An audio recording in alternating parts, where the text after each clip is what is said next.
40 days ago, such a scene would have been unimaginable. A member of North Korea's ruling Kim family sitting across from the South Korean president at the presidential Blue House in Seoul.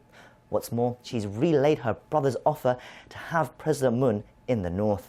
Our chief Blue House correspondent Moon Connyoung reports.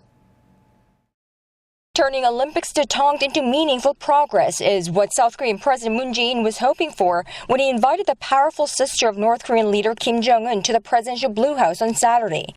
What he got was the North Korean leader's invite to visit Pyongyang, relayed by his only sister and trusted advisor, and we've learned today his special envoy on this trip, Kim Yo-jong. As Special Envoy, Kim Yo-jong delivered a letter from the North Chairman of the State Affairs Commission, Kim Jong-un. She verbally relayed Mr. Kim's invitation for President Moon to visit North Korea at a convenient time, saying he is willing to meet with President Moon at the earliest date possible. The Blue House spokesperson said President Moon responded to the invitation by suggesting the two sides should accomplish this by creating the right conditions, adding that talks between North Korea and the U.S. were also needed, and requested that North Korea be more active in talking with the U.S.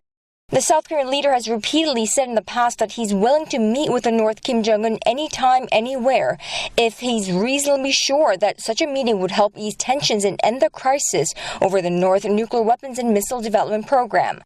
The Blue House luncheon followed a brief encounter between the two parties at the Olympic opening ceremony, in which President Moon twice shook hands with the North Kim Yo-jong.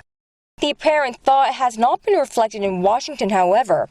In an interview with NBC, U.S. Vice President Mike Pence said Washington will continue to put all the pressure to bear on North Korea, economically and diplomatically, while preserving all of its military options to see that happens.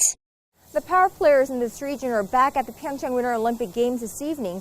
South Korea's Moon Jae-in will be at the ice arena watching his athletes skate for the gold, while the U.S.'s Pence will also be there cheering for the U.S. skaters.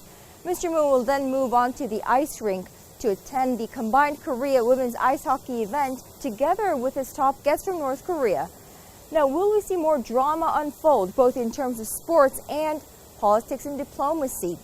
That we'll be watching. Moon Connyoung, Arirang News, the Blue House.